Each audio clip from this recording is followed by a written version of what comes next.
equilíbrio da sociedade. Agora nós vamos ver os aspectos vistos sob a ótica do marxismo, né, do economicismo marxista. Para Marx, é sempre o fato econômico que determina o fato social. A sua consciência não é dada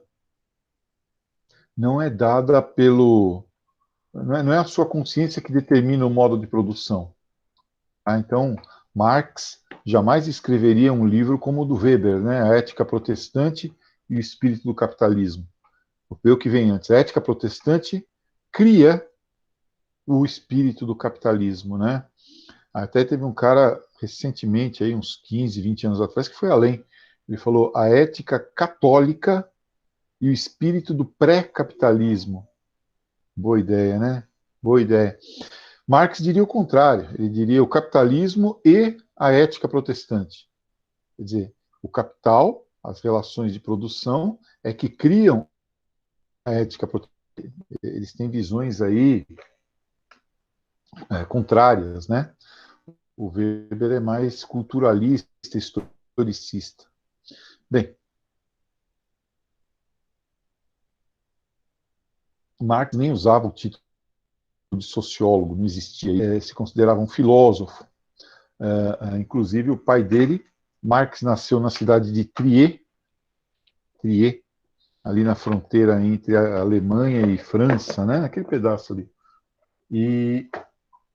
E aí, o pai dele, que era um judeu convertido ao protestantismo, para poder ser juiz. O pai dele era rabino e se converteu ao protestantismo para poder assumir um cargo público na Alemanha, porque havia essa limitação.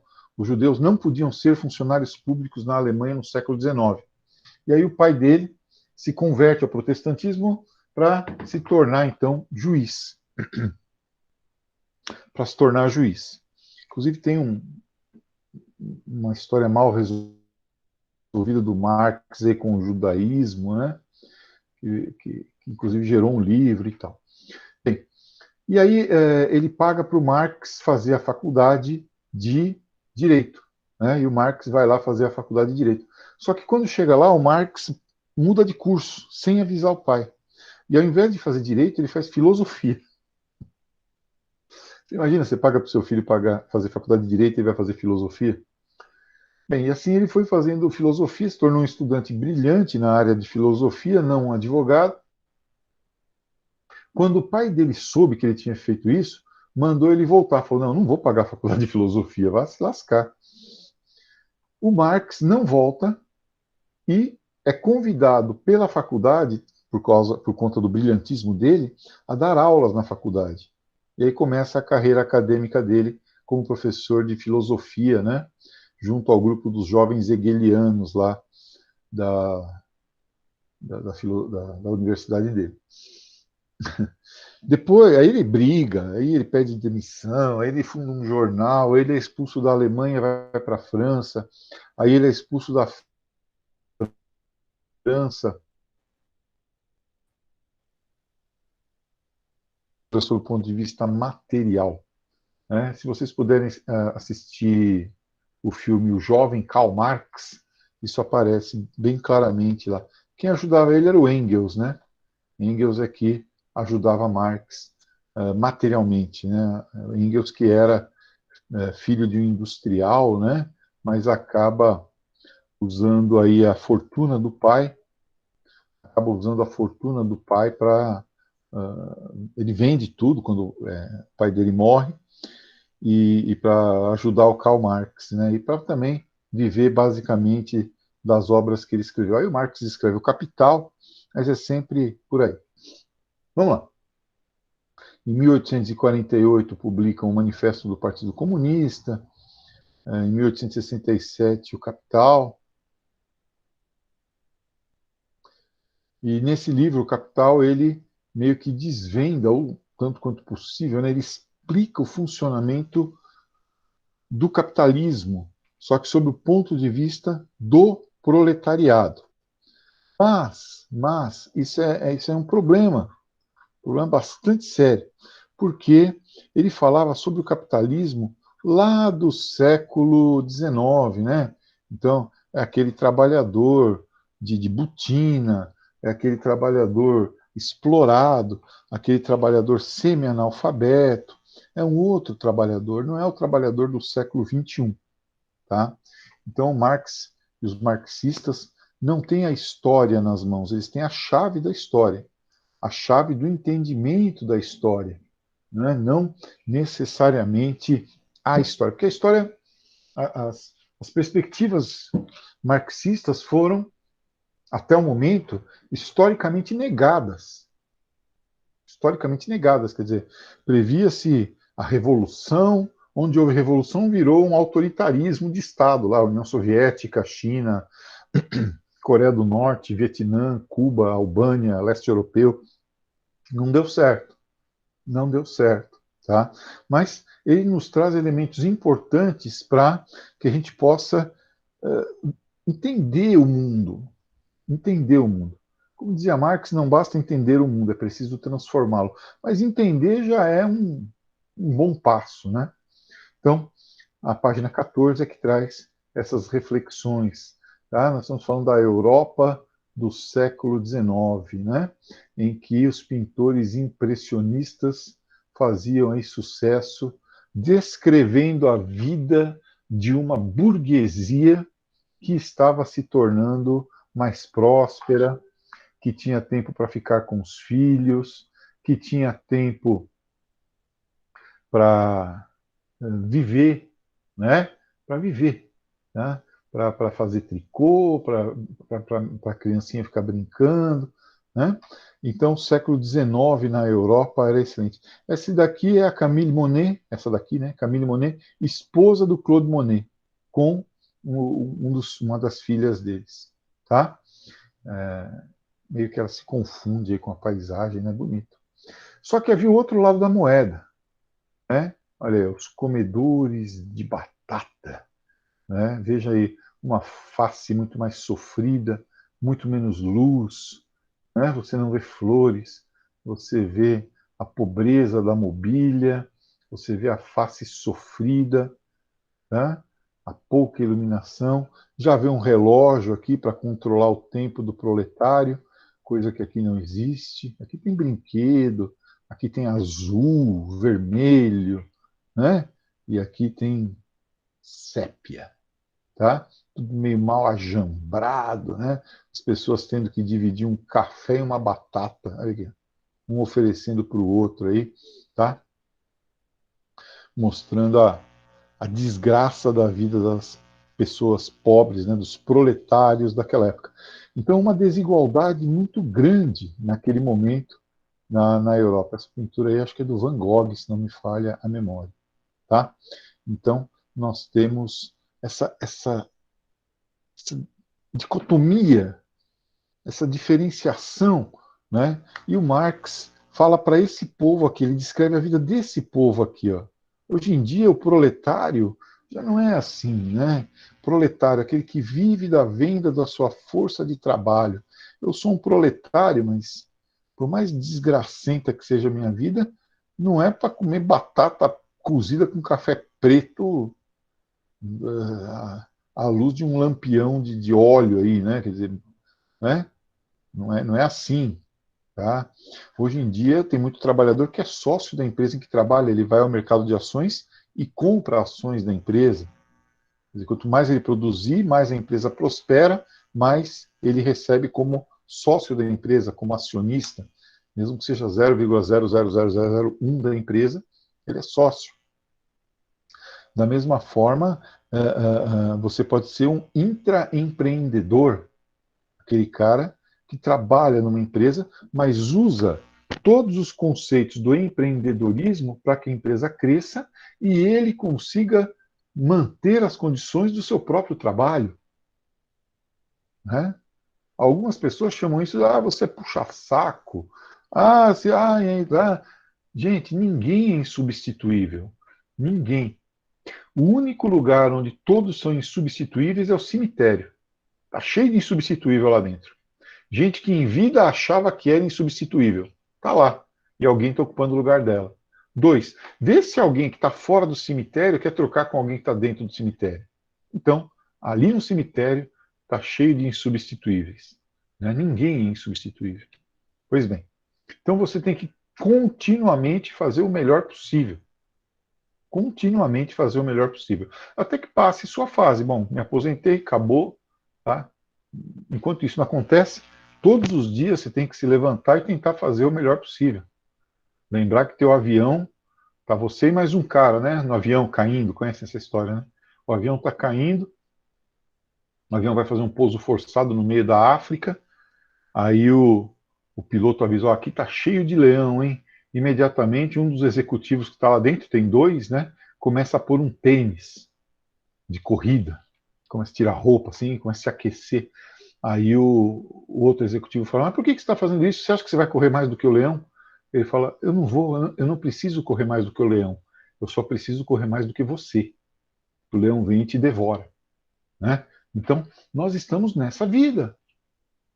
A verdade é essa, tudo bem, mas não é a vida dos comedores de batata. Então, só para voltar, o Marx não previa essa evolução que o capitalismo teve. Não previa. Tá? Ele tem algumas previsões que não se confirmam, e o problema é que tem muito marxista se achando ainda no tempo dos comedores de batata, né? Tem muito marxista, tem muito cara de esquerda que acha que o capitalismo ainda é isso aqui. Tá? E não é, né? Não é, até porque boa parte desses trabalhadores que defendiam as 8 horas de trabalho, a jornada de 8 horas de trabalho, isso já foi atingido. Né? 8 horas de trabalho no máximo por dia já foi atingido. Aquele lema dos sindicalistas, menos professor, aquele lema dos sindicalistas que dizia 8 horas de trabalho, 8 de sono e 8 de descanso. Tem países como a própria França, por exemplo, que são 6 horas de trabalho. Tem países como Finlândia, Suécia, já estão pensando em trabalho de segunda a quinta, com final de semana na sexta, sábado e domingo. Sexta, sábado e domingo, por conta do aumento da produtividade em função do acréscimo de tecnologia à produção. Tá? Então, muitas dessas bandeiras já foram superadas, pelo menos na maior parte dos países civilizados, né? Na maior parte dos países. Outro relógio aqui, ó. Sempre tem relógio nessas, né? E hoje em dia os relógios, cadê os relógios, né? Hoje em dia o relógio virou mais um elemento decorativo, alguma coisa ligado à história, ao design, do que propriamente um instrumento para regular o seu tempo. Como diz minha filha, papai, eu não sei nem olhar a hora nesses relógios analógicos aqui, que a gente põe na cozinha. Bom, algumas definições aí de economia, né? Quando o homem começa a buscar na natureza os elementos para a sua sobrevivência, ele já está praticando economia, né? Enquanto busca desses elementos para a sua sobrevivência. Tá? Esse é o trabalho e a produção.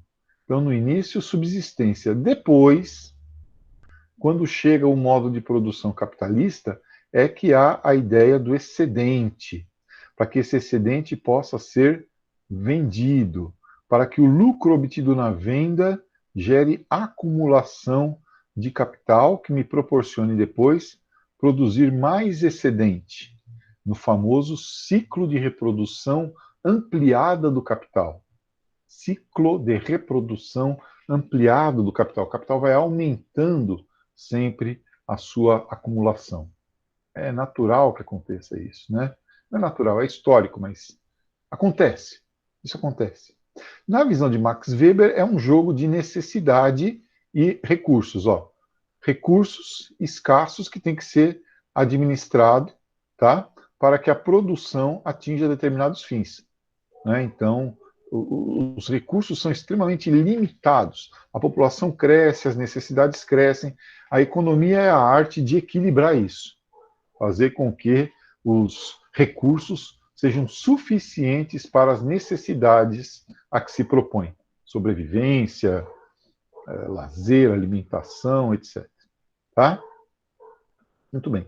Dois grandes processos que geram, por assim dizer, a economia, né? O capitalismo comercial, vocês estão lembrados?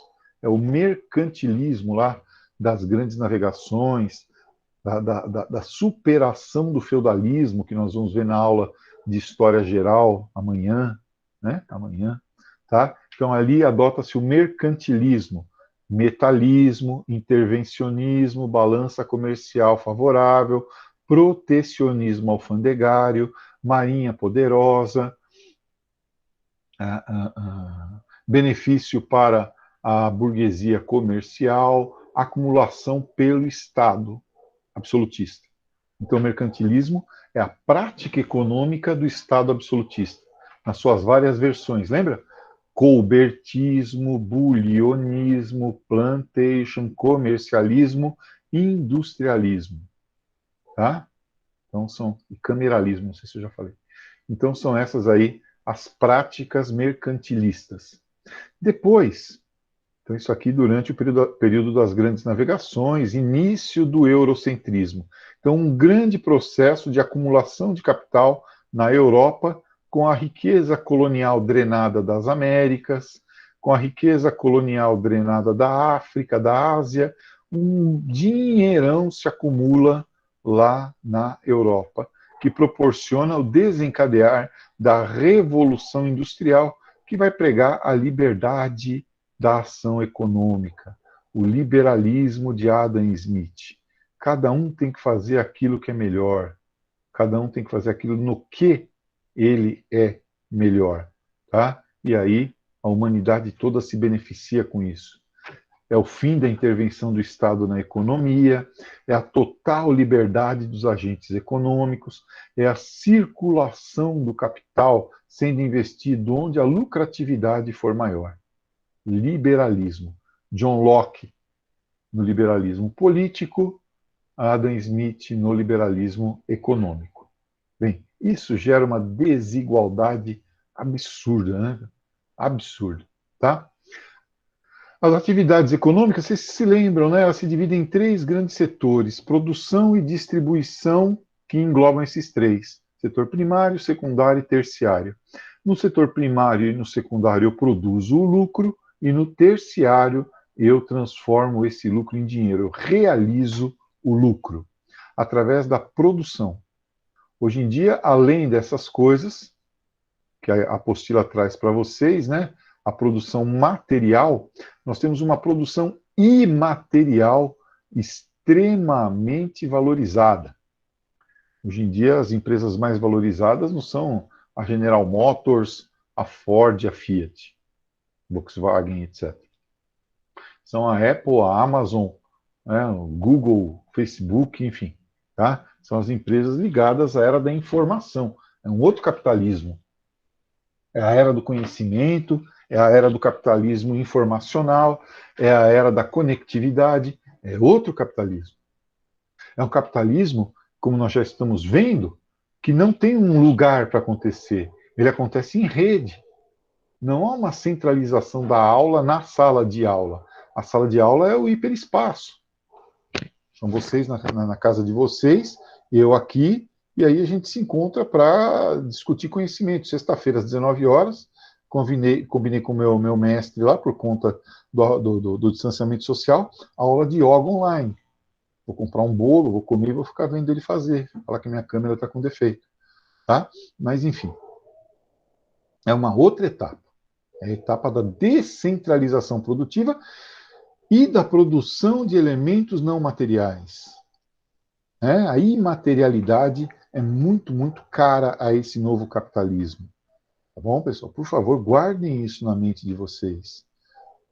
E é claro, o capitalismo oportunista aqui aproveita para acumular. Como a gente já conversou, acho que ano passado, esse ano, desloca o custo para a ponta, né? Você que é cliente, você que paga a escola, também tem que ter a conexão na sua casa, o celular, o notebook. O professor, que é o coitado do assalariado, tem que pegar uma parte do que ele ganha para pôr uma conexão melhor, um notebook melhor, para poder dar a aula dele, para poder exercer o ofício dele. Então, alguém está ganhando, algum capital está acumulando com o não uso do prédio, de prédio, no cafezinho, no banheiro, no desinfetante, no álcool em gel, nos funcionários para limpeza, né? Então você fica lá com uma sede física, administrativa, burocrática, e desloca os custos da produção para o trabalhador e para o cliente. O capitalismo é puta, esperto demais, cara. Bom, em termos de economia, o Marx é o primeiro a falar em economia política. Tá? As decisões não são absolutamente racionais, frias e desprovidas de interesse, segundo Marx. Né? Existe sim uma economia política. Quer dizer, de que forma a economia se conecta, se liga ao desenvolvimento de determinados tipos de sociabilidade. Como a economia gera um tipo determinado de sociabilidade ao longo do tempo. Tá? É isso aí que o Marx vai procurar depois decodificar um pouquinho ao longo também dos escritos dele. Né? E aí vem a questão da luta de classes, a história vista como sucessão dos modos de produção e assim por diante.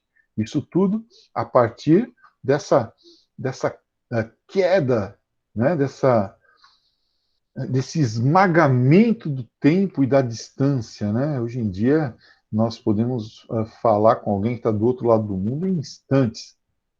Essa, essa conexão gera oportunidades para o pensamento criativo, para o pensamento coletivo,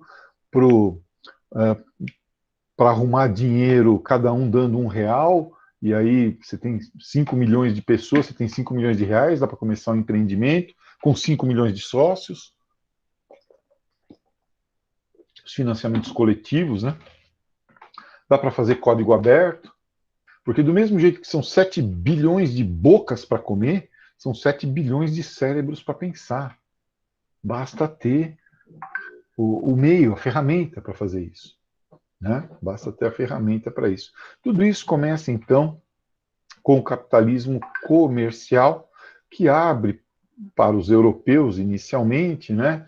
Depois para os americanos, depois para os japoneses, chineses, né? Um mundo todo de oportunidades. Tá? Então, começando lá com as grandes navegações e depois com a Revolução Industrial. Né? Revolução Industrial. Tá? Que permite, através da atividade econômica, projetar como será a humanidade no futuro. Né? Como lucrar mais, o que vai fazer com que as pessoas lucrem mais no futuro. Como encontrar essas oportunidades. Meio de produção é tudo que existe para fabricar alguma coisa. Máquina, equipamento, fazenda, terra, matéria-prima, algodão, linho, seda, tudo isso aí. Tá? No caso do capitalismo, os meios de produção são privados. Tá? Privados, pertencem a alguém. Né? Em regimes tribais, em regime de cooperativa, em regimes, como se dizia, comunistas, né? Eles podem ser comuns, quer dizer, eles podem pertencer a um grupo de pessoas ou a toda uma comunidade, né? Não devemos confundir as coisas, cuidado, porque, por exemplo, uma calçada. A calçada não é estatal e a calçada não é privada. A calçada é comum. Passeio, como se diz por aí, né? O passeio é comum. O passeio pertence a todos. Tá? Em alguns casos, ele nos destaca isso aí na apostila, né? O próprio ser humano foi visto como meio de produção, né? Visto como mercadoria destinada à produção pertencente a alguém. Tá? Olha aí, ó.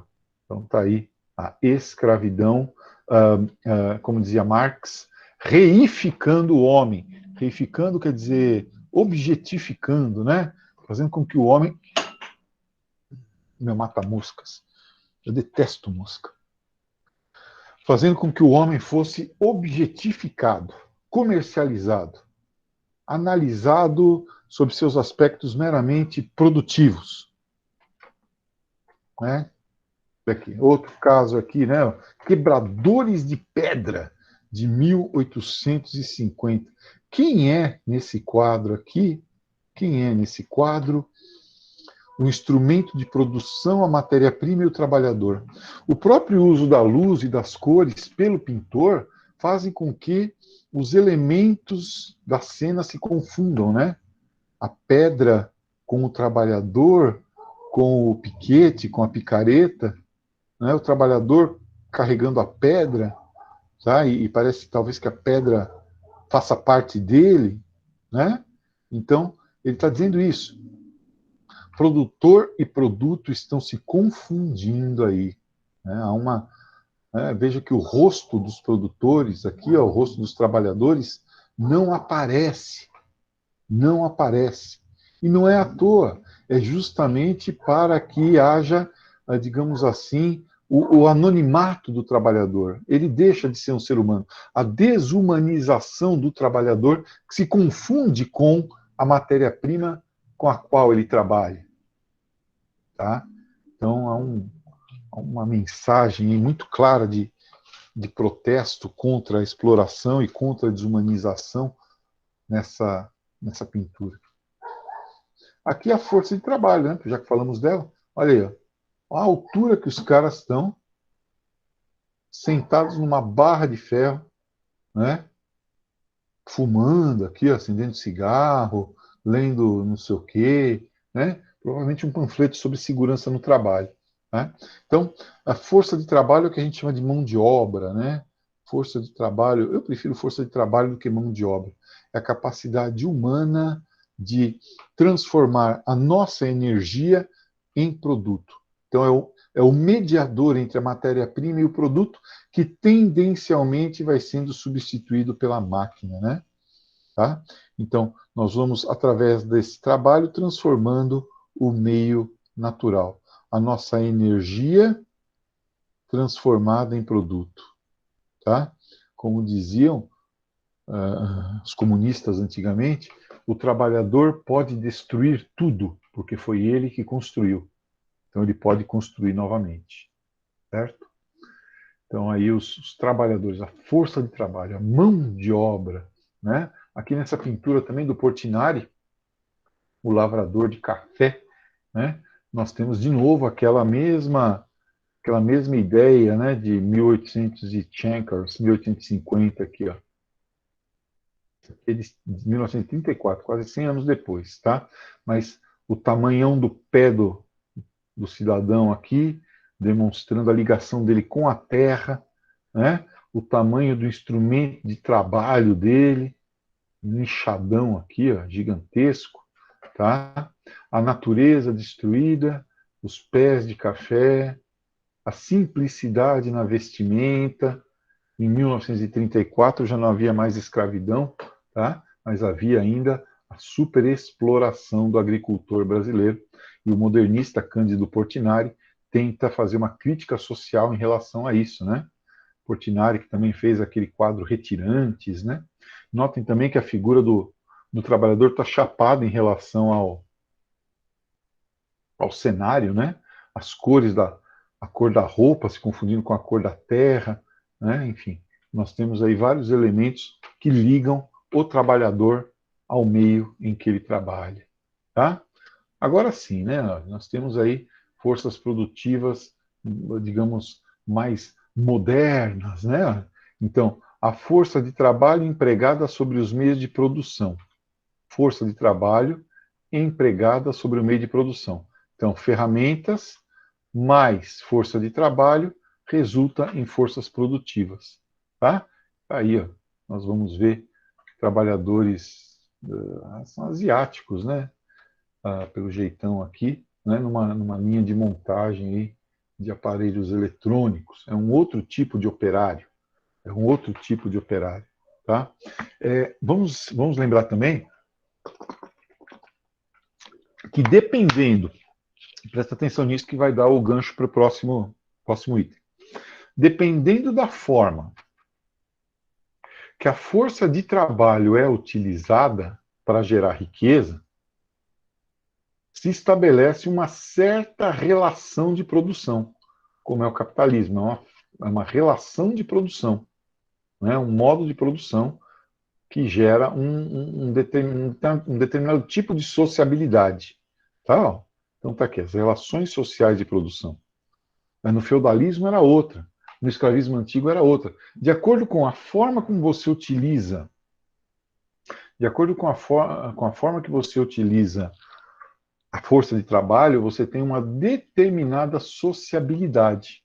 Tá? Por isso que o Marx nos dizia que a história é a sucessão dos modos de produção, né? E aqui, de novo, né? Nós temos aí o Cândido Portinari. Ali ele falava em lavrador de café, no ano seguinte ele já falou diretamente sobre a colheita, a produção e a distribuição do café, né? Tá? Então, isso nos leva a essa ideia de modos de produção. Ó, modos de produção, quer dizer, formas que a sociedade encontra para produzir aquilo de que necessita e explorar aqueles que produzem. Tá? Explorar aqueles que produzem, garantindo a acumulação, que vai desenvolver novos meios de produção para gerar mais exploração. Tá? Então, combinação, as forças produtivas, ó, combinação do processo de trabalho, todo o processo de trabalho, né, que nós assistimos em determinados grupos sociais, em determinado esquema produtivo, tá? Propriedade coletiva, como no caso do socialismo, propriedade privada, como no caso do capitalismo, da mesma forma aí minifúndio, latifúndio, tá? Então, fazendo com que haja aí essa divisão. A partir daí, nós temos a organização da sociedade. Ó. Então, aqui, uma sociedade escravista. Aqui é o Rugendas, né, um cara que andou aqui pelo Brasil no século XIX, nos mostrando a atuação no Rio de Janeiro de escravos urbanos. Né? Escravos urbanos atuando como barbeiros, atuando na venda, né, chamados escravos de ganho, né, atuando dentro da sociedade colonial. Tá? Então, essa é uma forma de exploração. De tal maneira que a cada forma de exploração, é o marxismo falando, né? Cada forma de exploração, nós temos uma espécie de modo de produção. A infraestrutura econômica gerando a superestrutura social. Aqui no Egito, ó, o pessoal trabalhando no campo, modo de produção asiático, né? Todo mundo era funcionário público, tá? Aqui embaixo, ó, modo de produção feudal, né? Então tem aqui o castelo, a herdade, aqui tem o arado, né? Então o camponês trabalhando, tá? Aqui o modo de produção escravista colonial, dentro do capitalismo, né? Mas na Grécia e em Roma, nós também tivemos o modo de produção escravista antigo, modo de produção capitalista, com a exploração da burguesia sobre o proletário, que vende sua força de trabalho em troco de um salário. E, finalmente, o modo de produção socialista, em que, digamos assim, os meios de produção pertencem ao Estado, teoricamente não existem classes sociais, a produção não visa o lucro, visa apenas o abastecimento das necessidades sociais. Tá? Assim, ao longo da história, nós vamos tendo modos de produção diferentes. A história é a sucessão dos modos de produção. E em cada um desses modos de produção, nós temos a luta de classes, que é o motor dessa história, que faz com que a história ande. Quando há uma inadequação entre a infraestrutura produtiva e a infraestrutura cultural, social, religiosa, ideológica, o modo de produção muda. A infraestrutura muda. Tá? Vamos lá. Aqui é aquilo que eu havia dito para vocês, né, pessoal? Os bens materiais, a gente não pode ficar só falando deles. Hoje em dia a economia é muito mais imaterial do que material, né? Nem por isso a gente anda pelado por aí ou deixa de comer. Não, precisa ter os bens materiais, precisa ter tijolo, roupa, casa, comida, né? Mas nós temos bens bens que são imateriais e que garantem a nossa vida, né? Ó, obras de arte, por exemplo, como a música, né? Aqui eu estou falando das obras de arte imateriais, né? Aqui, ó. Esse cara retratado numa obra de arte material está nos dando uma demonstração de uma obra de arte imaterial, que é a música. As religiões tão importantes para o controle ideológico da população e também para diminuir o amargor da vida, né? Para nos dar esperança de que alguma coisa certa vai acontecer, que no final os maus serão punidos e os bons serão redimidos, que eu vou para algum lugar melhor do que um cara que me sacaneou. A política, as leis também são imateriais, mas garantem a sociabilidade, garantem a existência da vida social como nós a conhecemos. Tá? As ideias, a ideologia, né? Pois é esse tipo de produção que nos diferencia, então, tá? Enquanto seres humanos, e também diferencia a espécie humana das outras espécies. Né? Ah, mas a abelha não trabalha. O Marx já falava isso nos manuscritos econômicos e filosóficos. Sim, a abelha trabalha, mas ela faz o casulinho lá de pôr o mel, o favo, sei lá, não é? Igual, há milhares e milhões e bilhões de anos, sei lá. Né? Ah, mas a formiga, sim, a formiga também trabalha, mas ela faz o formigueiro do mesmo jeito e é sempre igual. Tá? Eles não ensinam um para o outro, já nasceu no DNA dela, está lá, inscrito que ela tem que fazer daquele jeito. Então não há uma consciência do trabalho. Né? A economia, que é esse elemento que dá a consciência da produção, não existe entre os animais. E é a economia, do ponto de vista da infraestrutura, como falamos já 3, 4, 10 vezes, que determina a superestrutura. Tá? Olha lá. Então, a superestrutura social, política, religiosa e ideológica é determinada pela infraestrutura econômica. Né? Então, é a infraestrutura. A infraestrutura é dinâmica. A gente está sempre buscando coisas novas, mudanças. Tá? Só que a superestrutura, ela tende a ser conservadora, a se cristalizar, a querer se manter intacta, imutável. É quando tem o conflito entre infraestrutura e superestrutura que nós temos uma revolução e temos a mudança no paradigma produtivo. Temos a mudança no paradigma produtivo. Mudamos de modo de produção. Tá? Tá aí, ó, relações materiais e a superestrutura, as relações sociais, né? Ou não econômicas, como preferia o Marx. Olha, a estrutura é o sistema produtivo, é o capitalismo.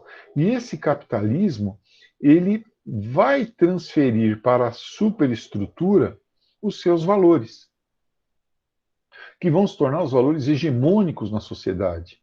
Individualismo, concorrência, meritocracia, liberdade produtiva, enfim. Tá? Essa transferência que nós estamos falando. Quando isso aqui já não for mais bem casado, o capitalismo modifica a superestrutura. Se a superestrutura não quiser se modificar, não tem problema. A gente risca ela e cria um outro modo de produção. Isso é uma revolução. Tá? Isso que acontece, que é uma revolução. Essa revolução, sob o ponto de vista marxista, sempre apoiada na oposição entre classes sociais, até que o homem atinja o comunismo, em que não teremos mais classes sociais. Tá? Então, a história da humanidade sempre foi a história da luta de classes. Marx escreveu isso no Manifesto do Partido Comunista. Né? Então, nós temos lá o burguês contra o proletário, o nobre contra o servo, o escravo contra o patrício. Tá? Sempre. Né? Então, essa luta de classes em que o proletário hoje quer sempre salários maiores, Mas o burguês quer sempre lucros maiores, os recursos são limitados, acaba gerando tensão, acaba gerando conflito, tá? O final das contas, todo mundo já sabe, né? Esse conflito pode se tornar violento através de uma revolução, pode ser resolvido pacificamente através da negociação, ou pode ficar cada vez pior, né? Que é o que a gente está vendo acontecer. Muito bem. Então, como dizia Marx, não é a consciência que determina a vida, mas a vida que determina a consciência. Ó, vamos lá. Não é a consciência que determina a vida. Não é a forma como eu vivo socialmente que determina como eu vou encarar e sobreviver. Mas sim, a forma como eu tenho que sobreviver que determina como eu enxergo o mundo. Se eu levo uma vida mole, tranquila, porra, tudo garantido, minha forma de ver o mundo é uma. Agora, se eu levo uma vida porrada, uma vida ralada, uma vida desgraçada, minha forma de ver o mundo é outra. Então, o jeito que você sobrevive materialmente determina se você vai ser bonzinho ou não, né? Então, eu ganho bem, vou fazer caridade. Porque com a caridade eu me sinto super bem, né? Eu sinto que a minha consciência pequeno-burguesa está super aliviada. Como dizia Dom Helder Câmara, quando eu distribuía comida para os pobres, me chamavam de santo. Quando eu comecei a questionar as razões da pobreza, começaram a me chamar de comunista. Né? Então, às vezes, os papéis sociais precisam ser melhor explicados. Tá? Bem, então tá aí algumas coisas da luta de classes para a gente refletir. Né? Transformação histórica a partir da luta de classes. A luta de classes não é apenas infraestrutura, mas também superestrutura. Tá? As lutas políticas são reflexos da luta de classes. Aliás, hoje em dia está muito chato, né? Porque hoje em dia tem o ambientalismo, as pautas identitárias, né? Mas ninguém mais fala em termos de classe social. Quais são os interesses de tal classe social para que isso ou aquilo aconteça? Quais são os meus interesses? Qual é a minha classe social? Tá? O próprio termo classe média, ele é meio complicado. Talvez nós devêssemos chamar de golden pobre, né? Ou pobre, premier pobre, né? Seria melhor, porque tem cara de classe média que se acha rico, acha que se o Boulos for eleito ele vai roubar a HB20 do cara. Não vai invadir sua casa e pegar um quartinho que tenha mais lá, tá? Não vai. Desculpa, é que me revolta essas coisas. Bem, então, a luta de classes não pode ser esquecida como categoria analítica da época em que você vive. Você tem que ter consciência da classe a que você pertence. Não é porque você come, que você estuda em escola particular, tem plano de saúde e anda de carro do ano e viaja, mas vive de salário, que você é rico. Se você para de trabalhar hoje, se os seus pais, enfim, pararem de trabalhar hoje, quanto tempo eles sobrevivem? Sem trabalhar. Né? Então, é preciso ter isso claro, tá, pessoal? Senão você gera aquela coisa que é o pobre metido a rico. Isso é a pior raça que tem. Bem, então, tá aí, né? Essa luta de classes se projetando na sociedade. Tá? Mesmo que você chegue à conclusão, não, professor, é o seguinte, eu sou burguês, eu quero defender aspectos da burguesia, ótimo. Mas tenha consciência da classe a qual você pertence e quais valores você defende. E só isso. Só isso. Aqui, ó, aspectos da luta de classe. Esse cara tá tacando uma pedra, né?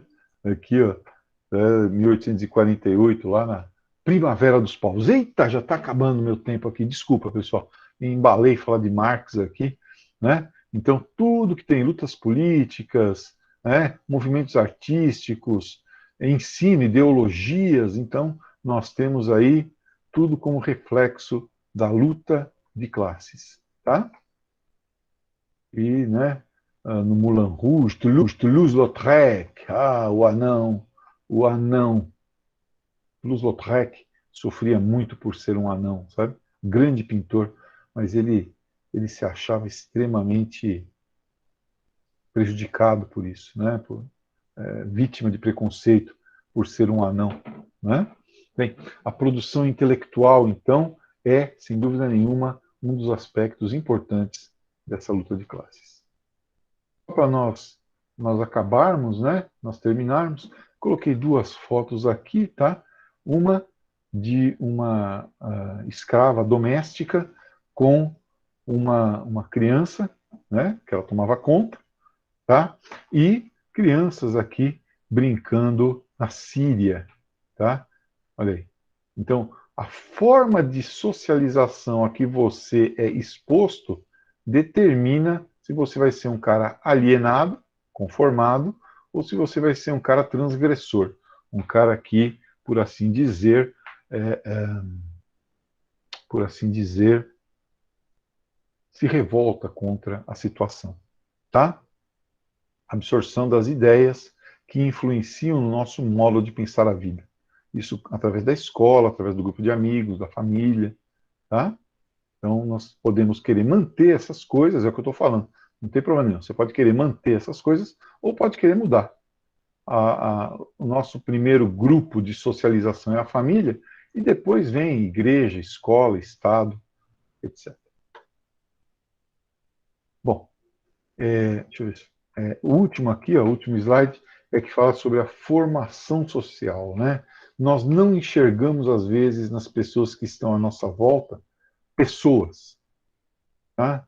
Nós não enxergamos pessoas que estejam à nossa volta como pessoas. Esse cara tem nome, ó. É o Ari Ferreira, cortador de cana, lá em São José do Rio Preto. Coloquei ele aí só para vocês verem que essa gente tem nome, tem importância, tem identidade, tá?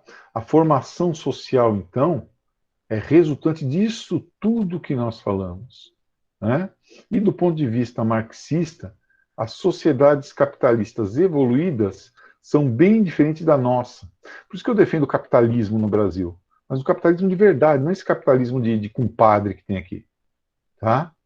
Bom, é, temos aí outros modos de produção, inclusive com a coexistência de modos de produção diferentes, né? Então nós temos meio que no Brasil, a superexploração do Ari Ferreira e convivendo com um capitalismo super adiantado da produção sucroalcooleira para exportação. Nós temos modos de produção arcaicos convivendo com modos de produção modernos. Ufa, desculpa que eu me alonguei. Pessoal, por favor, fazer os exercícios. Muito obrigado. Tchau, tchau.